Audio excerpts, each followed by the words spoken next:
விஜயகாந்த் மற்றும் சிரஞ்சீவிக்கு ஏற்பட்ட நிலைதான் விஜய்க்கும் ஏற்படும் என தமிழக காங்கிரஸ் தலைவர் செல்வ பெருந்தகை தமிழக வெற்றிக் கழகத்தை மறைமுகமாக தாக்கி பேசியுள்ளார்.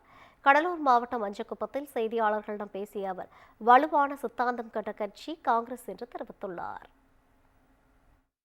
நமக்கு அண்ணன் தம்பி உறவு தான் தெரியும், அங்கிள் உறவு தெரியாது.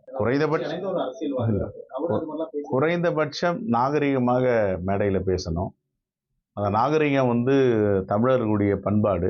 நம்முடைய எதிரிகளை கூட பண்போட தான் பார்க்குறாங்க அப்படின்றது தான் நம்ம வரலாறு. அப்படி இருக்கும்போது இவர் இதையெல்லாம் இழிவுபடுத்தி பேசுறது, கொச்சைப்படுத்தி பேசுறதெல்லாம் தவிர்க்கணும். விஜயகாந்த் கூட கட்சி ஆரம்பித்தார். 10 விழுக்காடுக்கு மேலே வாக்குகள் பெற்றார். நம்முடைய பக்கத்தில் விருத்தாச்சலம் தான் எம்எல்ஏ ஆனார். அதுக்கு பக்கத்தில் திட்டக்குடியில் நான் எம்எல்ஏ ஆனேன், மங்களூரில். அப்போ 10% மேலே வாக்கு பெற்ற ஒரு கட்சி இன்னைக்கு என்ன எப்படி இருக்காங்கன்றத நம்ம கொஞ்சம் திரும்பி பார்க்கணும்.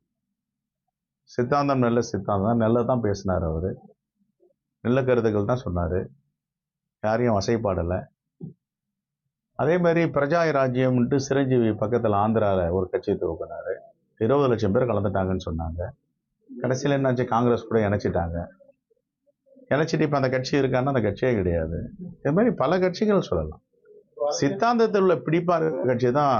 இப்போ எங்கள் கட்சி காங்கிரஸ் பேரியக்கம் 140 ஆண்டுகளை கடந்து இருக்குன்னா என்ன காரணம்? சித்தாந்தம் வலிமையான சித்தாந்தம், எல்லோருக்குமான கட்சி. ஆகையால அது ஆணை பலத்தோடு இருக்காது.